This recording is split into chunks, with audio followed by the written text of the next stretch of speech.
आहेत त्याचे नाव सुद्धा तुम्ही मला मी का सांगितलं. पहिली लोकलेखा, दुसरी अंदाज आणि दुसरी सार्वजनिक उपक्रम समिती. सार्वजनिक उपक्रम समिती बरोबर. सार्वजनिक उपक्रम समिती त्याला आपण तिन्ही समित्या बघितल्या बरोबर. असे नावं बघितले. आता त्याला आपण सविस्तररित्या एक्सप्लेन करू. कारण एक समिती आपली झाली होती बरोबर. मी तुम्हाला प्रश्न विचारतो, मला सांगा तुम्ही. लोकलेखा समिती 1919 कायद्यामध्ये तयार करण्यात आली बरोबर का. लोकलेखा समिती 1919 कायद्यामध्ये बनवली बरोबर का. लवकर व्हेरी गुड. त्याची अंमलबजावणी 1921 झाली बरोबर का. त्याची अंमलबजावणी 1921 झाली बरोबर का. Very good. माझा नेक्स्ट प्रश्न, लोकलेखा समितीमध्ये जो अध्यक्ष असतो तो अपोजिट पक्षाचा असायला पाहिजे असं संविधानामध्ये नमूद आहे बरोबर का. लोकलेखा समितीचा अध्यक्ष हा विरोधी पक्षाचा असायला पाहिजे असं संविधानामध्ये नमूद आहे बरोबर का. नाही, चुकीचं. 1967 पर्यंत 1967 पर्यंत बरोबर या समितीचा अध्यक्ष हा मेजॉरिटी पक्षाचा असतो. मेजॉरिटी पक्षाचा असतो बरोबर. पण कन्व्हेन्शननुसार ना संसदेमध्ये नमूद केलं आपण, ना संसदेमध्ये नमूद केलं, ना आपल्या कॉन्स्टिट्यूशनमध्ये नमूद केलं. बाय कन्व्हेन्शननुसार आता काय करतो, याचा अध्यक्ष जो आहे अपोजिट पक्षामधून निवडतो. अपोजिट पक्षामधून निवडतो बरोबर. रिझन सुद्धा दिलं का अपोजिट पक्षांमधून बरोबर. कारण तुम्हाला सांगितलं मी काल मिनिस्टर आणि हे अपोजिट पक्षाचा लीडर का असतो, कारण की तुम्हाला रिझन सांगितलं. ही समिती काय करतात, जे कॅगचे निर्णय आहेत बरोबर, जे कॅगचे रिपोर्ट्स आहेत, कॅगचे रिपोर्ट आहे त्याचं अनालिसिस करतात. कॅगचे रिपोर्टचं काय करतात, अनालिसिस करतात. कोणती समिती, लोकलेखा समिती बरोबर. आणि तुम्ही विचार करा, कॅगचे रिपोर्ट जर मेजॉरिटी पार्टीच्या व्यक्तीने जर ॲसेस घेतला बरोबर, किंवा एखाद्या मिनिस्टरनी ॲसेस घेतला, तर विद्यार्थी मित्रांनो जो रिपोर्ट आहे तो गव्हर्नमेंटच्या विरोधात जाईल का. तो रिपोर्ट आहे गव्हर्नमेंटच्या विरोधात जाईल का. तो रिपोर्ट आहे गव्हर्नमेंटच्या विरोधात जाईल का, नाही जाणार बरोबर. गव्हर्नमेंटच्या फेवरमध्ये जाईल. म्हणून विद्यार्थी मित्रांनो आपल्याला काय सांगता येईल, इथे हा जो रिपोर्ट आहे गव्हर्नमेंटच्या विरोधात जायला पाहिजे बरोबर. की गव्हर्नमेंटने कुठे पैसा आलो, कुठे काही करप्शन झालं का, कुठे काही भ्रष्टाचार झाला का, हे समजायला पाहिजे. म्हणून काय बाय कन्व्हेन्शननुसार आपण काय केलं, 1967 पासून या समितीचा जो अध्यक्ष आहे हा विरोधी पक्षातील असायला पाहिजे असं आपण नमूद केलं बरोबर. पण त्याला संविधानामध्ये पण ऍड केलं नाही आपण, आणि सोबत विद्यार्थी मित्रांनो त्याला तुमच्या संसदेच्या कायदीय प्रक्रियामध्ये सुद्धा ऍड केलं नाही. फक्त एक कन्व्हेन्शन करून ठेवलं की भाऊ तू आता तू कुठला असायला पाहिजे, तो विरोधी पक्षाचा असायला पाहिजे बरोबर. एवढं तुम्हाला काल इतकं सांगितलं मी. माझा दुसरा प्रश्न, मंत्र्यांना येथे सदस्यत्व मिळतं. मंत्र्यांना येथे सदस्यत्व मिळतं बरोबर का. मंत्र्यांना येथे सदस्यत्व मिळतं बरोबर का. मंत्री सुद्धा नाही आणि संत्री सुद्धा नाही. मंत्री पण नाही आणि संत्री पण नाही. नेक्स्ट,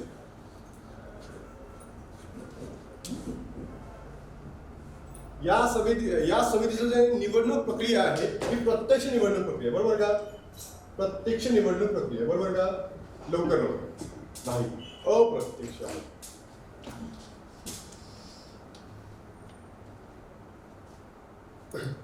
लोकलेखा, अरे पूजा लोकलेखा काय इंग्लिशमध्ये public account committee. Public account committee बरोबर. पब्लिक अकाउंट प्रत्यक्ष बरोबर, प्रत्यक्ष नाही होत, अप्रत्यक्षरित्या. अप्रत्यक्ष बरोबर. अप्रत्यक्ष मध्ये आपण कोणता वापरतो, प्रमाणशील पद्धत. प्रमाणशील पद्धत. आणि ही प्रमाणशील पद्धत कशी विद्यार्थी मित्रांनो, एकल संक्रमणीय पद्धत, सिंगल ट्रान्सफरेबल पद्धत. अशा पद्धतीचं काय असतं की प्रत्येक पार्टीला रिप्रेझेंटेशन मिळावं. All party representation. All party म्हणजे तुमच्या संसदेमध्ये असलेली किंवा लोकसभेमध्ये असलेल्या सगळ्या पार्टीना काय मिळायला पाहिजे, इथे रिप्रेझेंटेशन मिळावं. म्हणून काय असतं विद्यार्थी मित्रांनो, ही पद्धत वापरली जातात. हा प्रश्न खूप इम्पॉर्टंट म्हणू शकतो, तुम्हाला यावर्षी येऊ शकतो. काय की सिंगल ट्रान्सफरेबल वोटिंग आपण काय यूज करतो, कारण की प्रत्येक पार्टीच्या सदस्यांना काय मिळावं, इथे रिप्रेझेंटेशन मिळालं पाहिजे. आणि या पार्टीमध्ये टोटल सदस्य असतात किती, 22 किती सदस्य असतात? 15 लोकसभा 7 राज्यसभा, 15 लोकसभा 7 राज्यसभा. मग प्रश्न येतो की या समितीच्या अध्यक्षांची निवड कोण करतात? कोण करतो? लोकसभेचा सभापती. कोण करतो? लोकसभेचा सभापती करतो, अपॉइंटमेंट करतो. पण तो लोकसभेमधून असायला पाहिजे की राज्यसभेमधून असायला पाहिजे? कुठून असायला पाहिजे? लोकसभेमधून असायला पाहिजे, राज्यसभेमधून नसायला पाहिजे. कुठं असायला पाहिजे? लोकसभा, राज्यसभा नाही. आणि तोही कोणत्या? एका विरुद्ध पक्षाचा. बरोबर. मग याचं काम काय? याचं काम मी तुम्हाला सांगितलं की जे कॅग रिपोर्ट करतात, जे कॅग अनालिसिस करतो भारत देशामध्ये, की केंद्र सरकारने कुठे पैसा अलोकेट केलेला आहे, कुठून पैसा कमवलेला आहे, कुठे एक्सपेंडिचर केलेला आहे, बरोबर, या सगळ्या गोष्टीला अनालिसिस करण्याचं काम करत असतं कॅगचं. बरोबर. आणि जे कॅग जे रिपोर्ट पब्लिश करतो, कॅग जे रिपोर्ट आणतो विद्यार्थी मित्रांनो, ते रिपोर्ट काय कोणाला देतो? प्रेसिडेंटला देतो. कोणाला देतो? प्रेसिडेंटला. कोणाला देतो? प्रेसिडेंटला. आणि प्रेसिडेंट मग काय करतं? हे जे रिपोर्ट आहे कुठे पाठवतं? लोकसभा किंवा राज्यसभा. बघा, कॅग जे रिपोर्ट पब्लिश करतं ना, सेंट्रल गव्हर्नमेंटचा जे रिपोर्ट पब्लिश किंवा स्टेट गव्हर्नमेंटचे कधी मध्ये झालं, ते रिपोर्ट कोणाला देतो? प्रेसिडेंटकडे. आणि प्रेसिडेंट कुठे पाठवतो? लोकसभा आणि राज्यसभा. याच्या मधातली जी प्रक्रिया आहे, त्याच्या मधामध्ये जे कोण येतं? लोकलेखा समिती. त्याच्या मधामध्ये कोण येतं? लोकलेखा समिती, पब्लिक अकाउंट कमिटी. म्हणजे काय करणार? जे कॅगने जे रिपोर्ट दिले कोणाला? त्याला प्रेसिडेंटकडे. आता प्रेसिडेंटला कुठे पाठवायचं आहे? लोकसभा किंवा राज्यसभा. मग काय ना? लोकलेखा समिती.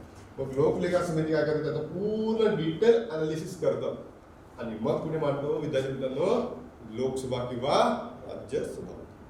बरोबर. समजलं का? हे लोकलेखा समिती समजलं का? त्यांचं काम काय आहे की जे कॅगने जे रिपोर्ट देतात त्यांना कुठे मांडायचं आहे? संसदेमध्ये मांडायचं आहे. कोणाकडे देतात ते?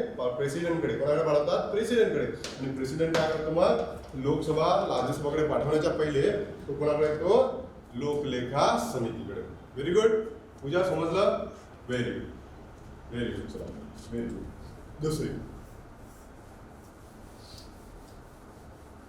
दुसरी लोक अंदाज समिती. अंदाज म्हणजे काय? अंदाज म्हणजे काय?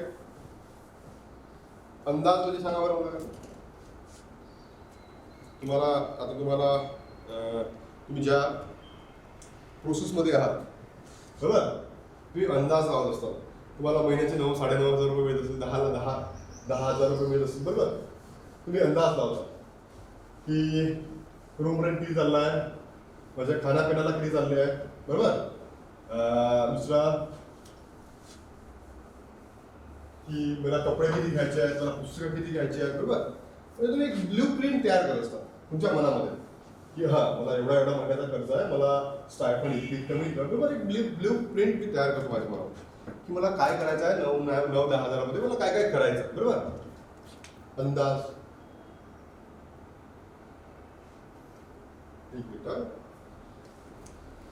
नाही का आपण म्हणतो आपण जेव्हा पेन वगैरे वापरतो, बरोबर, तुम्हाला माहिती ना काय होतं, कधी मध्ये ते आपण असा पेन वरती घेऊन घेतो, ते मग तुम्हाला दिसतं काय केलं होतं आपण, बरोबर. तसं झालं.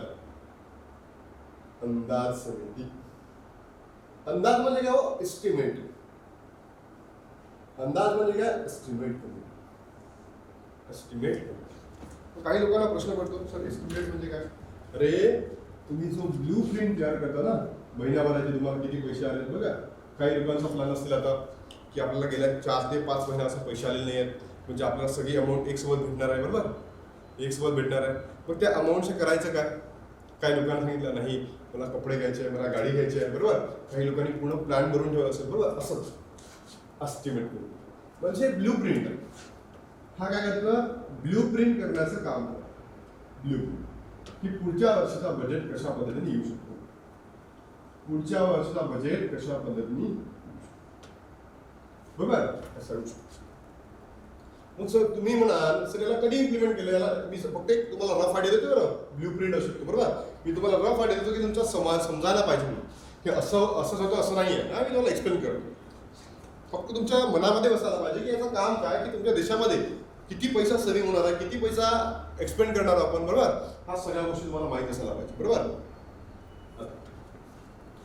ही समितीची स्थापना आहे ना, मूळ स्थापना दिसतं 1919 कायद्यामध्ये. पुढे दिसतं 1919 कायदा. पण तिथे तिला आपण अंदाज समिती म्हणत नाही, तिथे आपण तिला फायनान्स समिती म्हणतो. कोणती समिती म्हणतो? द्यायचे का? Very good. बघा प्लॅन झाला, रजतनी प्लॅन म्हणून ठेवला की त्याला उधारी चुकती करायचं, बरोबर. व्हेरी गुड रजत. काय? Finance committee. म्हणजे जर तुम्हाला प्रश्न विचारला अंदाज समिती कधी उदयाला, तुम्हाला सांगायचं नाही की 1919 ला नाही, ही फायनान्स कमिटी. तुम्हाला विचारलं अंदाज समिती कधी उदयाला आली, बरोबर, कधी स्थापन झाली, तर विद्यार्थी मित्रांनो ही जी स्थापन झाली आहे ती 1950 स्थापन. 1950 स्थापन. तुमच्या डोळ्यापुढेच प्रश्नाला तुम्ही आता सांगितलं की 1919 नाही, मी 1919 ला काय म्हटलं? फायनान्स कमिटी म्हटलं. आणि ही फायनान्स कमिटी काय करायचं? बजेटचं काम करायचं, की बजेट कसं आला पाहिजे, ब्ल्यूप्रिंट काय, या सगळ्या गोष्टीचं काम करायचं. वर्षभराचं ब्ल्यूप्रिंट कसं तयार होणार, बरोबर, करायला पाहिजे. पण अंदाज समितीची स्थापना ऍक्च्युअली झाली विद्यार्थी 1950 ला, जे जॉन मुथाई होते.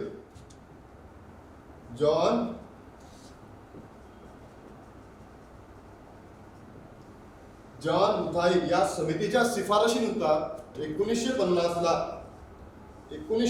ला भारतामध्ये एक नवीन समिती स्थापन करण्यात, तिचं नाव आहे अंदाज समिती. पहिलाच प्रश्न तुम्हाला आहे विचारून तुम्हाला क्लीन बोल्ड करतो. पहिलाच प्रश्न तुम्हाला करतो की अंदाज समितीची स्थापना 1919 कायद्यामध्ये झाली नाही, ती वित्त समिती होती. अंदाज समितीची स्थापना कधी झाली? 1950 ला. कोणती कमिटी? जॉन मुथाई कमिटीच्या शिफारशी. जॉन, बरोबर. हा पॉईंट तुम्हाला क्लिअर झाला असेल तर मी पुढे जातो. कधी झाली? 1950 ला. 1950 ला जॉन मुथाई समिती, बरोबर. आणि 1919 ला जी समिती होती त्याचं नाव होतं फायनान्शियल समिती. व्हेरी गुड, ते तुमच्या लक्षात आलं. मूळ जेव्हा 1950 ला ही समिती जेव्हा स्थापन करण्यात आली, त्या समितीमध्ये होते 25 सदस्य. किती सदस्य होते?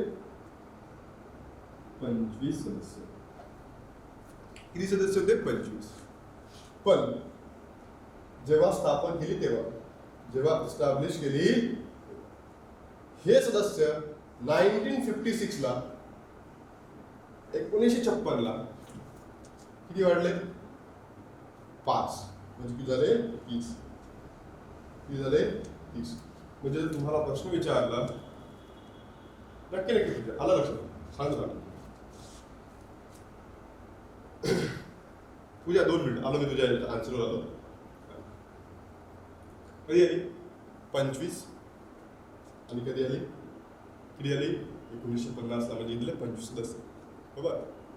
आणि विद्यार्थी मित्रांनो, याचे जे 1956 ला आहे, म्हणजे 1956 ला या कमिटीमध्ये पुन्हा 5 सदस्य ऍड करण्यात आले. म्हणजे 25 मध्ये जर तुम्ही 5 केली, किती झालं? 30. आणि तुमच्या संसदेमध्ये 2018 प्रश्न विचारला होता युपीएससीने की सगळ्यात मोठी समिती कोणती? कोणती समिती सगळ्यात मोठी? 30 सदस्य असलेवाली, 30 सदस्य असलेवाली सगळ्यात मोठी समिती कोणती आहे? आपली अंदाज समिती, बरोबर. 2018चा युपीएससीचा प्रश्न. तुमच्या पार्लिमेंट मधली सगळ्यात मोठी समिती कोणती? तुमच्या पार्लिमेंट मधली सगळ्यात मोठी समिती कोणती आहे? कोणत्या विद्यार्थी मित्रांनो? लोक अंदाज समिती, बरोबर. आता मला यांनी प्रश्न विचारला, पूजा मला प्रश्न.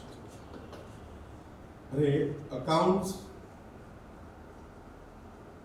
पब्लिक अकाउंट कमिटी आणि इकडे राष्ट्रीय मंडळ कमिटी. अकाउंट्स म्हणजे काय? लेखा बघणे. अकाउंट्स म्हणजे काय? तुम्ही ज्या गोष्टी केलेल्या आहेत त्याचा लोकलेखा बघणे, बरोबर की नाही? आता बघा, तुला सांगतो, आता माझ्याकडे किती आहे? 1000 रुपये. याचं कसं अनालिसिस करायला? 1000 रुपये कसे इम्प्लिमेंट करायचे आहेत? मला जेवण करायचं आहे, नाही करायचं आहे, मला डॉमिनोज मध्ये जायचं आहे, बरोबर, मला KFC मध्ये जायचं आहे, बरोबर, मला कुठे जायचं आहे, याचं अनालिसिस करणे म्हणजे कोणती समिती? अंदाज समिती, बरोबर. केलं मी, अंदाज केला पूर्ण. आता हा अंदाज कशा पद्धतीने केला, बरोबर, पैसे मी बरोबर ठिकाणी लावले की नाही, पैसे म्हणजे मी चुकीच्या ठिकाणी लावले, याचा लोकलेखा करणे म्हणजे पब्लिक अकाउंट. लक्षात आलं का पूजा? म्हणजे अंदाज समिती म्हणजे काय, माझ्याकडे जर 100 करोड असतील तर 100 करोडचं अनालिसिस कसं करायचं, तर म्हणजे अंदाज समिती. बरोबर. आता 100 करोड कुठे लावले, त्याचं उत्पन्न कुठे, बरोबर, हे जर मला बघायचं असेल तर काय करतो मी, पब्लिक अकाउंट कमिटी, म्हणजे त्याचं मी अनालिसिस कशा पद्धतीने केलेलं आहे. बरोबर. विद्यार्थी मित्रांनो, तुम्हाला जर पूजासारखे असे असंख्य डाऊट्स तुमच्या मनात असतील, बरोबर, मी सुद्धा जेव्हा विद्यार्थी होतो माझ्या मनात सुद्धा असेच असंख्य डाऊट होते. तुम्ही मला काही डाऊट विचारू शकता, फक्त तुमचे डाऊट्स होते. बरोबर. सर ती गेली आहे, ती माझा फोनच उचलत नाही, बरोबर, ती मला रिप्लायच करत नाही, असे प्रश्न नका विचार. तुम्हाला काही विचारायचं आहे आपल्या टॉपिकबद्दल, तुम्ही काही विचारा, पूर्ण आपल्या क्वालिटी लक्षात आहे, जे सगळंच आपला पार्ट आहे, सर सांगायचं. बरोबर. चला किती आहे, मूळ किती होते जेव्हा स्थापन केली तेव्हा सदस्य किती होते, 25. पण आता किती वाढवले आपण, किती वाढवले, 5, म्हणजे किती झाले टोटल 20. आता सांगा अंदाज समितीमध्ये किती सदस्य आहे, सांगा बरं मला. अंदाज समितीमध्ये सध्याच्या परिस्थितीला किती सदस्य आहेत,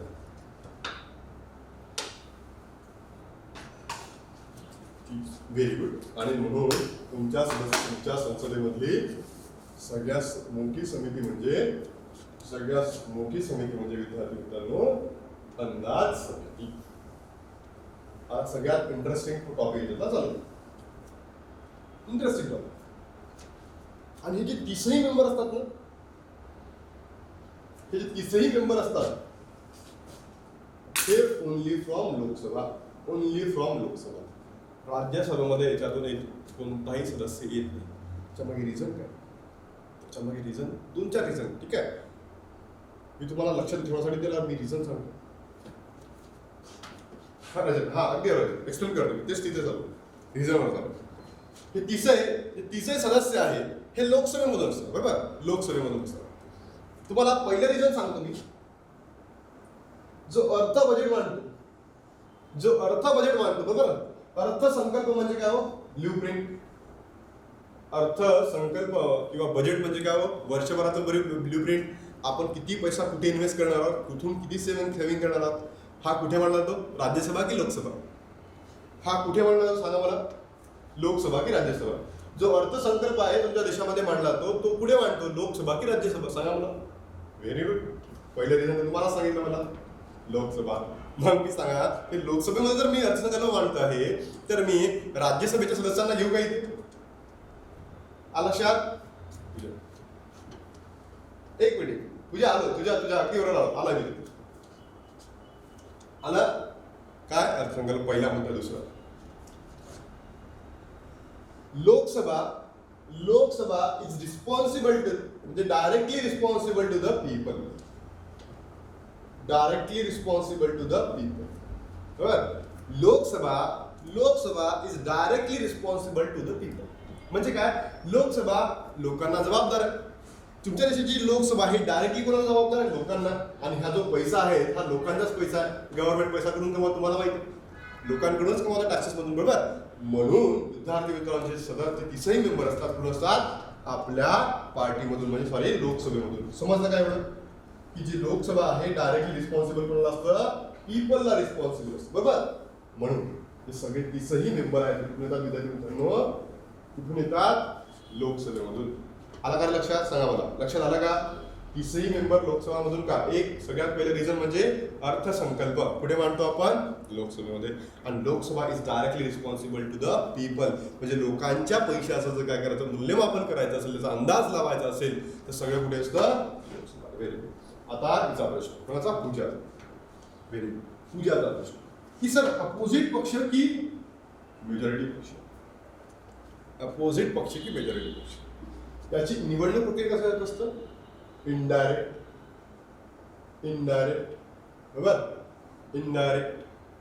बरोबर. आणि तेही प्रमाणशील पद्धत, आणि तसेच single transferable voting, STV, single transferable voting. प्रमाणशील पद्धत आपण, तुम्हाला माहिती आहे, मी सांगितलं मला इलेक्शनच्या 2 पद्धती आहे भारतामध्ये. ठीक आहे, एक प्रत्यक्ष, एक अप्रत्यक्ष. प्रत्यक्षमध्ये फर्स्ट पास दी पोस्ट, बरोबर. आणि इलेक्शन कमिशन इकडे इनडायरेक्ट मध्ये 2 प्रकारचे. आता सांगितलं मी तुम्हाला, कारण दररोज सांगतो तुम्हाला. इकडे लिस्ट भारतामध्ये येत नाही, इकडे कोणतं असतं, प्रमाणशील पद्धत. प्रमाणशीर पद्धत पुन्हा दोन पद्धतीने आपण वापरतो, एक गुप्त पद्धतीने आणि दुसरं खुल्या पद्धतीने, बरोबर? हे तुम्हाला माहिती आहे. पण अप्रत्यक्ष वेतन आपण कोणत्या प्रमाणशीर पद्धती वापरतो त्याच्यातच आपण सिंगल ट्रान्सफर. म्हणजे काय की प्रत्येक पार्टीला रिप्रेझेंटेशन मिळावं. कशासाठी? प्रत्येक पार्टीला रिप्रेझेंटेशन मिळावं, प्रत्येक पार्टी सदस्यांना रिप्रेझेंटेशन मिळावं. लक्षात आलं का पूजा? का मेथड वापरतो आपण? कारण की प्रत्येक पार्टीच्या सदस्यांना काय मिळाला पाहिजे? इथे रिप्रेझेंटेशन मिळाला पाहिजे. प्रत्येक पार्टीच्या सदस्यांना काय मिळाला पाहिजे? इथे रिप्रेझेंटेशन मिळाला पाहिजे.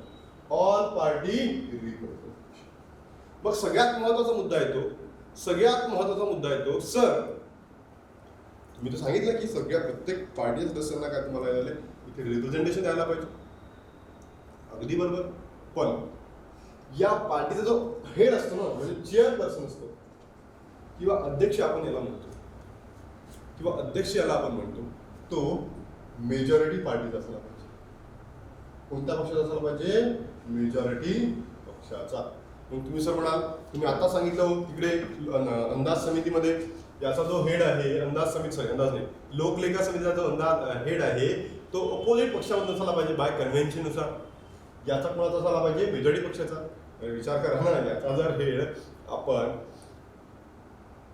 विरोधी पक्षाचा जर टाकला, तुम्ही विचार करा ना, तुमचा पैसा आहे, तुम्हाला कुठे लावायचा आहे, काय लावायचं आहे, तुमच्या हिशोबाने ठरवाल ना. दुसरं ठरवेल का? तुमचा जर पैसा आता समजा या पुढच्या महिन्यामध्ये 60-70 रुपये भेटले, बरोबर?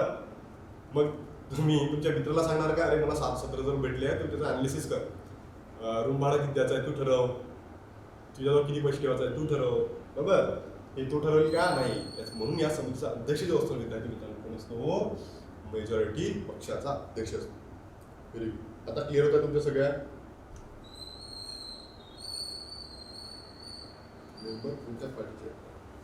मेंबर कोणत्याही पार्टीचे ऑल पार्टी रिप्रेझेंटेशन. कोणतीही पार्टी, अपोजिट असू शकतो, सेम पार्टी असू शकतो, पार्टी कोणती नाही, ठीक आहे? पण जो हेड आहे ना तो कुठून असला पाहिजे? मेजॉरिटी पक्षामधून. ज्या पार्टीचं बहुमत आहे त्या पार्टीचा हेड असायला पाहिजे, बरोबर? नाहीतर पैसे जर माझ्याकडे 1 करोड रुपये आहेत आणि मला सांगायचं आहे की याचं अलोकेशन कसं करायचं आहे, आणि मी जर त्या तिसऱ्याला अलोकेशन करायला दिलं विद्यार्थी मित्रांनो, बरोबर, तर हा विरोध त्याच्या हिशोबाने करेल ना, माझ्या ही पार्टीच्या हिशोबाने थोडी करणार आहे. म्हणून विद्यार्थी मित्रांनो जो अध्यक्ष असतो मेजॉरिटी पक्षाचा असतो. म्हणजे पार्टीत असतात जे सदस्य असतात ते कोणत्याही पक्षाचे असू शकतात, बरोबर? नेक्स्ट. यामध्ये मिनिस्टर सहभागी होतो. यामध्ये मिनिस्टरला सदस्यत्व मिळत नाही. या समितीमध्ये मिनिस्टरला सदस्यत्व मिळत नाही. नेक्स्ट. या पार्टीचा कालावधी 1 इयर असतो. 1 इयर असतो. या समितीचा कमिटीचा कालावधी 1 इयर असतो, बरोबर? या समितीला लोकलेखा समितीची बहीण म्हटली जाते. लोकलेखा समितीची काय म्हटलं तर ट्विन सिस्टर. तुम्ही म्हणाल सर असं का? रे आता सांगितलं बजेट, पैसा माझ्याकडे समजा 100 रुपये, बरोबर? त्याचा अंदाज लावणे म्हणजे अंदाज समिती. त्या अंदाज लावलेल्यावर कुठे पैसा सेव्हिंग झाला, कुठे एक्सपेंडिचर झाला, सेव्हिंग झाला, याचं अनालिसिस करणे. म्हणजे याचं जेव्हा अनालिसिस करायचं आहे मला, तर मला इकडे जावं लागेल की नाही, अंदाज समितीकडे. म्हणून लोकलेखा समितीला अंदाज समितीची बहीण म्हटलं जातं, बरोबर? अगदी बरोबर. व्हेरी गुड पूजा, व्हेरी गुड. अगदी बरोबर तुझा क्वेश्चन. हा प्रश्न तिचा असा आहे की या तिन्ही आपण कमिटी शिकणार आहोत. या तिन्ही कमिटीमध्ये सगळ्या पार्टी सदस्य असतात का? अगदी बरोबर. तिन्ही कमिटीचे सगळ्या पार्टीमध्ये सगळ्या पार्टीचे सदस्य असतात. सर हे समजलं करा. याला ट्विन सिस्टर काय म्हणतात? का की 100 रुपये माझ्याकडे असतात, त्याचा अनालिसिस कसं करायचं, त्याचा अंदाज कसा लावायचा आलं. पण जेव्हा अंदाज मी लावला मग त्याच्यावर मला अनालिसिस करायचं असेल विद्यार्थी मित्रांनो, तुम्ही मला त्याची गरज भासेल की नाही, मला त्याच्याकडे जावं लागेल की नाही, अशा म्हणून याला काय म्हणतात? Twin sister. आला लक्षात एवढं? इथपर्यंत समजलं का सगळ्यांना? इथपर्यंत समजलं का रे? इथपर्यंत समजलं का सगळ्यांना? सांगा तुझ्या तिन्ही कमिटीमध्ये ऑल पार्टीचे सदस्य असतात. All party.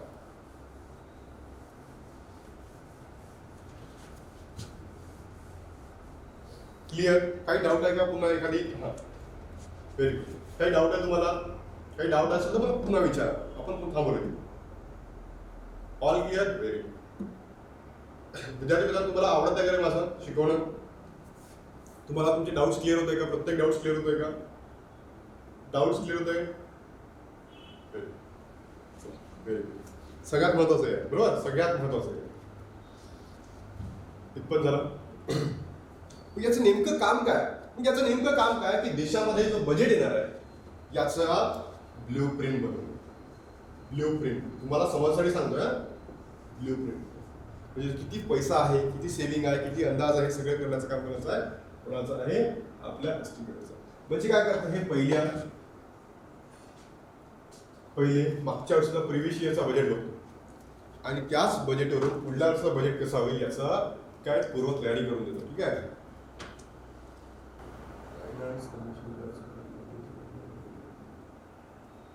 Sir by finance commission करें रजत. फाइनेंस कमीशन करें. फाइनेंस कमीशन करें.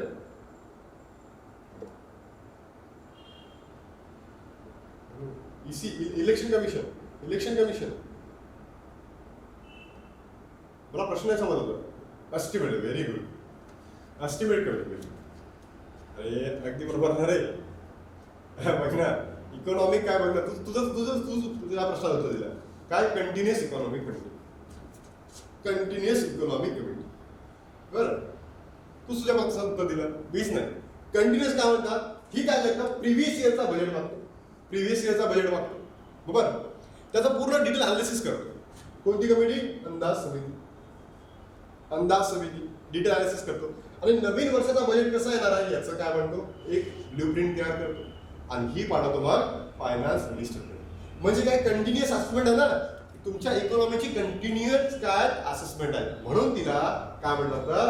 Continuous economic committee. लक्षात रजत?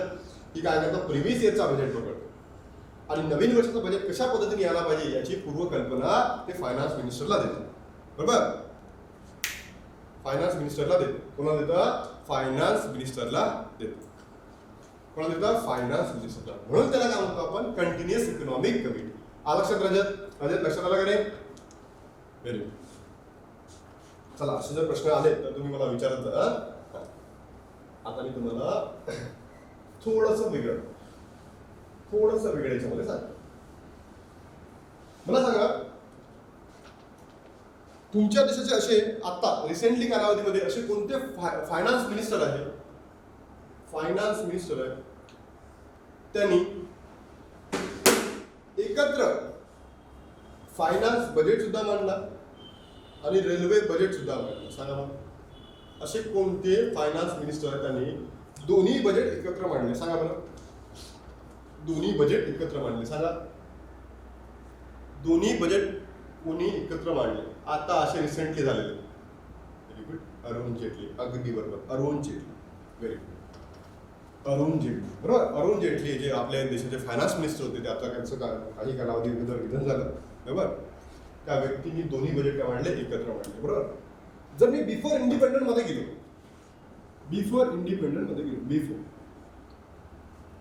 तर पहिले काय वाचलं? बिफोर इंडिपेंडंट मध्ये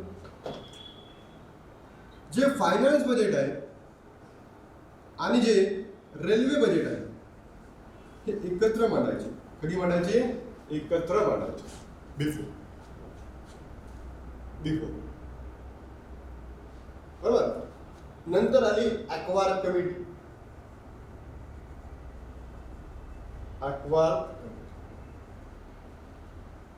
लक्ष द्या, तुम्हाला यावर्षी प्रश्न येऊ शकतो.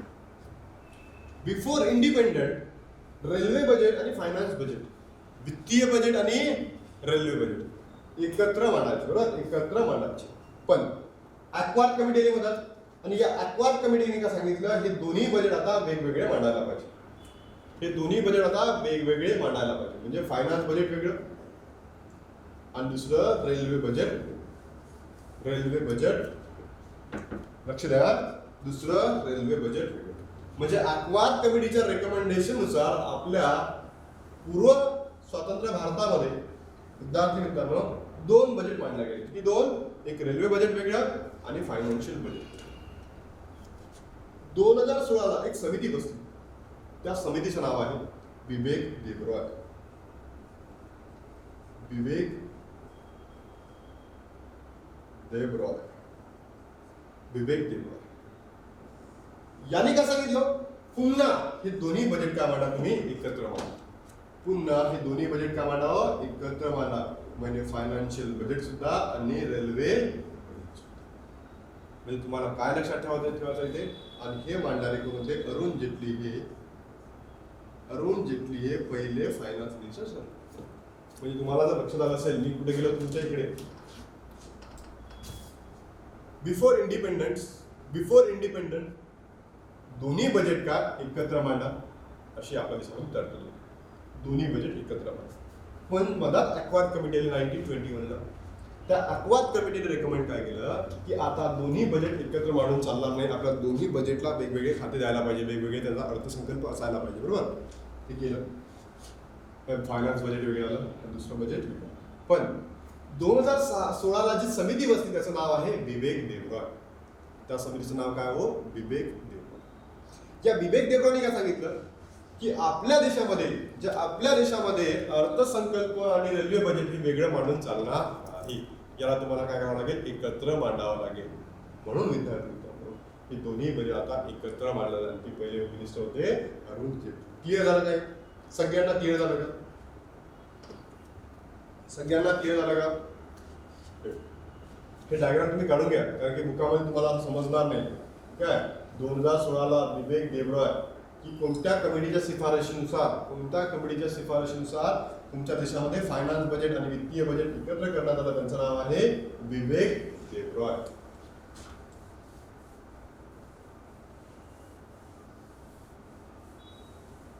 क्लिअर, समजलं. स्पेसिफिक अरे रिझन खूप आहे का, रिझन खूप आहे.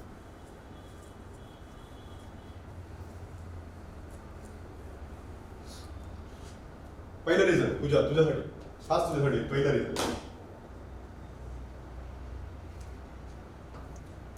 की तुमच्या देशाची रेल्वे नेहमी प्रॉफिटमध्ये असते. बरोबर का, तुमच्या देशाची रेल्वे नेहमी प्रॉफिटमध्ये असते. सांग मला, बरोबर आहे का चूक आहे.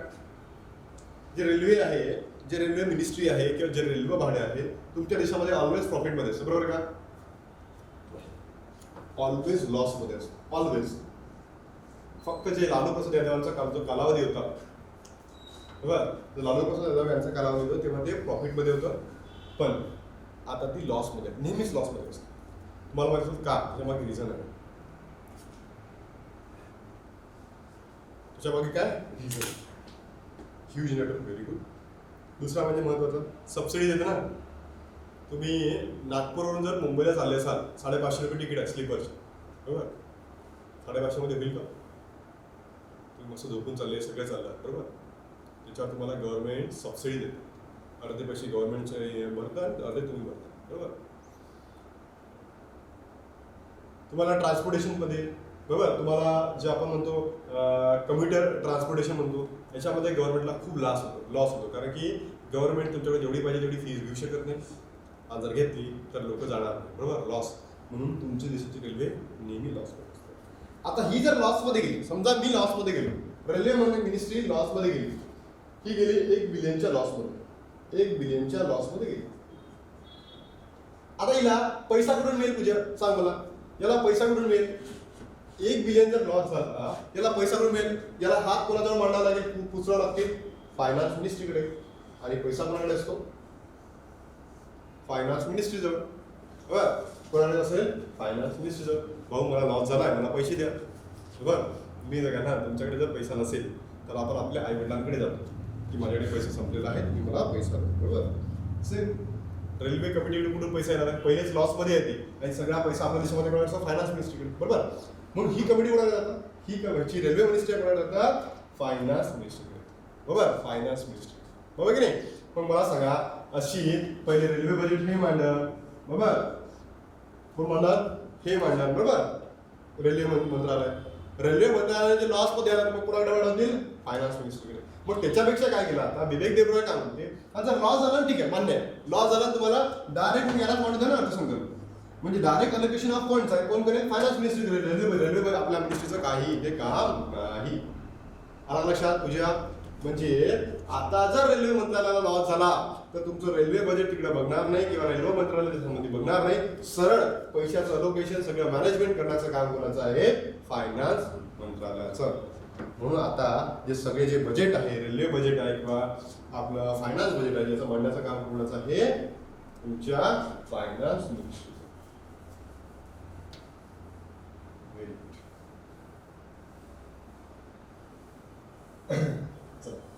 नेक्स्ट कमिटी लोकलेखा समिती झाली आपली, लोक अंदाज समिती पण झाली. आता सगळ्यात म्हणजे थर्ड इम्पॉर्टंट कमिटीचं नाव आहे PUC, पब्लिक अंडरटेकिंग कमिटी,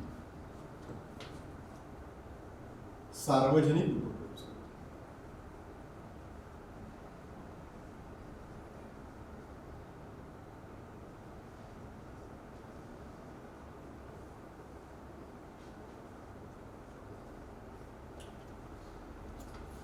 सार्वजनिक उपक्रम समिती, सार्वजनिक उपक्रम समिती. ठीक आहे. सांगा बरं या समितीची स्थापना कधी झाली, सांगा बरं तुमच्यापैकी कोणाला माहिती आहे? या समितीची स्थापना कधी झाली? या समितीची स्थापना कधी झाली सांगू शकता मला? Very good, 1964. अगदी बरोबर, व्हेरी गुड. 1960. कोणती समितीच्या शिफारशीनुसार झाली? कोणत्या समितीच्या शिफारशीनुसार झाली?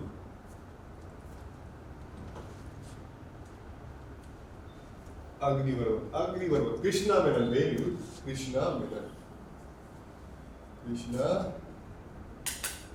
आता मी तुम्हाला प्रश्न विचारतो, मला सांगा, मी तुम्हाला एक प्रश्न विचारतो. लोकलेखा समितीची स्थापना कोणत्या ऍक्ट मध्ये झाली? लवकर सांगा मला. लोकलेखा समितीची स्थापना कोणत्या ऍक्ट नुसार झाली? 1990. Very good, 1990. Very good. लोक अंदाज समितीची स्थापना म्हणजे एस्टिमेटेड कमिटीची स्थापना कोणत्या कमिटीच्या शिफारशीनुसार झाली? लोक अंदाज समितीची स्थापना कोणत्या कमिटीनुसार झाली? जॉन आणि मसी 1950 ही आली एस्टॅब्लिश 1950. कृष्णा मेनननी 1964 ला जे रेकमेंडेशन दिले त्या रेकमेंडेशन मध्ये सांगितलं की आपल्या देशामध्ये एक नवीन समिती पाहिजे, तिचं सार्वजनिक उपक्रम. सार्वजनिक उपक्रम. म्हणून 1964 ला आपल्या देशामध्ये एक नवीन समिती काय इम्प्लिमेंट करण्यात येईल, त्याचं नाव काय आहे? सार्वजनिक उपक्रम. म्हणजे तुम्हाला लक्षात आलं असेल, पहिला विचारणार प्रश्न, लोकलेखा समिती कशावर आधारित होती? 1919 कायदा. ही कशावर होती? जॉन मथाई. कधी स्थापन झाली? 1921. 1950. ही कोणाची समिती होती? कृष्णा मेनन. कृष्णा मेनन. कोण? कृष्णा मेनन. बरोबर. आणि कोणत्या झाली? 1960. जेव्हा 1964 ला स्थापन झाली ना, जेव्हा 1964 ला स्थापन झाली, या समितीमध्ये सदस्य होते 15. किती सदस्य होते? 15. 1964 ला जी समिती स्थापन झाली, या समितीमध्ये सदस्य किती होते? 15. 10 लोकसभा, 5 राज्यसभा. 10 लोकसभा, 5 राज्यसभा. तुमचा एवढा मुद्दा क्लिअर झाला असेल की 1964 ला या समितीमध्ये 15 सदस्य, 15 पैकी 10 लोकसभा आणि 5 राज्यसभा. पण इथून 10 वर्ष म्हणजे 1974 का? बरोबर का? इथून 10 वर्षांनी म्हणजे 1974 का? 10 वर्षांनी म्हणजे 1974 का? 1974 ला या समितीमध्ये पुन्हा सदस्य ऍड केले, म्हणजे किती झाले आता? 22. किती झाले? 22. 1974 ला या समितीमध्ये आपण किती सदस्य ऍड केले? 7 सदस्य ऍड केले. किती? 7. म्हणजे आता किती झाले? 22. आता इथून सदस्य आले म्हणजे लोकसभेतून सदस्य आले 15, राज्यसभेतून सदस्य आले 7. लोकसभेतून किती आले 15 आणि राज्यसभेतून किती आले 7. बरं, म्हणजे तुम्ही बघा लोकलेखा समिती 22 सदस्य, इथून 22 सदस्य, आणि जी लोक अंदाज समिती होती 30 सदस्य, बरोबर. आणि सगळ्यात लार्जेस्ट समिती प्रश्न विचारला होता UPSCने 2018ला, तुम्हाला डायरेक्टली तुमच्या प्रश्नाचं उत्तर मिळालं. लोकलेखामध्ये 22 होते, सार्वजनिक सुद्धा आता 22 आहे, आणि अंदाज समितीमध्ये किती आहे 30 आहे. म्हणजे सगळ्यात लार्जेस्ट समिती कोणती आहे विद्यार्थी मित्रांनो? माझी कोणती आहे? लोक अंदाज समिती. याच्यामध्ये किती सदस्य आहेत? 22. बरोबर. मग मला सांगा, या लोक अंदाज समितीचा जो अध्यक्ष आहे कोण निवडतो? लोकलेखा समितीचा लोक अंदाज समिती किंवा सार्वजनिक उपक्रम समिती किंवा लोकलेखा समितीच्या अध्यक्षाची नेमणूक कोण करतो? सांगा मला. अगदी बरोबर, लोकसभा सभापती. व्हेरी गुड, लोकसभा सभापती. बरं, या तिन्ही समितीचा जो अध्यक्ष आहेत ना, या तिन्ही समितीचा अध्यक्ष आहे हा लोकसभेमधून झाला पाहिजे. सगळ्यात महत्त्वाचं स्टार्ट करून ठेवा. या तिन्ही समितीचा जो अध्यक्ष आहे हा लोकसभेमधून झाला पाहिजे. या तिन्ही समितीचा आपण समजलो, लोकलेखा, लोक अंदाज आणि सार्वजनिक उपक्रम समिती, या तिन्ही कमिटीचा जो अध्यक्ष आहे ना हा लोकसभेमधून झाला. पण त्याच्यामध्ये महत्वाची गोष्ट, पण जी लोकलेखा समिती आहे म्हणजे पब्लिक अकाउंट कमिटी आहे, याचा अध्यक्ष हा विरोधी पक्षाचा असायला पाहिजे. विरोधी पक्षाचा असायला पाहिजे. आणि उरलेल्या 2 मेजॉरिटी पक्षाचा असायला पाहिजे, बहुमत असलेल्या पक्षाचा असायला पाहिजे. लक्षात आलं का? आपण तिघांचेही अध्यक्ष कुठून असायला पाहिजे? लोकसभेमध्ये. तिन्ही समितीचे अध्यक्ष कुठून असायला पाहिजे? लोकसभेमध्ये. फक्त त्याच्यामध्ये एक डिफरन्स काय? जी लोकलेखा समिती आहे याचा जो अध्यक्ष आहे 1967 पासून काय विरोधी पक्षाचा आहे, बाय कन्व्हेन्शन. संविधानामध्ये पण कुठे नमूद आहे आणि संसदेमध्ये सुद्धा कुठे नमूद आहे. आणि जे बाकीच्या उरलेल्या समिती आहे त्याचा कुठे असायला पाहिजे? Majority party. सगळ्यांना समजलं का रे? आपण क्लिअर झाला का रे? सगळ्यांना क्लिअर झाला का? क्लिअर झाला? व्हेरी व्हेरी लक्षात. बघ इथे मंत्र्यांना इथे पद असतं का? मंत्री इथे सदस्य बनू शकतात का? मंत्री इथे सदस्य बनू शकतात का? Very good. इथे मंत्री इथे सदस्य बनू शकत नाही. म्हणजे माझा असा पॉइंट येईल का रे की तिन्ही समितीमध्ये मंत्री पद घेऊ शकत नाही, मंत्री सदस्य बनू शकत नाही, बरोबर का? तिन्ही समितीमध्ये मंत्र्यांना इथे सदस्यत्व मिळत नाही. अगदी बरोबर, व्हेरी गुड, मला पॉइंट बरोबर. तिन्ही समितीची जी निवडणूक आहे अप्रत्यक्ष होते, बरोबर का? तिन्ही समितीची जी निवड आहे अप्रत्यक्ष पद्धतीने होते का? अप्रत्यक्ष. अगदी बरोबर सर. लोकसभा अध्यक्ष, एक मिनिट, लोकसभा उपाध्यक्ष कोणत्याही समितीचा अध्यक्ष असतात. कोणी विचारलं मला? सुवर्ण. अगदी बरोबर, व्हेरी गुड सुवर्ण. तर प्रश्न असा आहे की लोकसभा अध्यक्ष, लोकसभा उपाध्यक्ष हा कोणत्याही समितीचा अध्यक्ष असतो. Very good. जर बघा लक्ष द्या, जर लोकसभेच्या उपसभापतीला किंवा उपाध्यक्षांना, लोकसभेच्या उपसभापतीला किंवा उपाध्यक्षांना जर कोणत्याही समितीचा सदस्य बनवला, कोणत्याही, बरोबर लक्ष द्या माझं, कोणत्याही समितीच्या सदस्याला, कोणत्याही समितीचं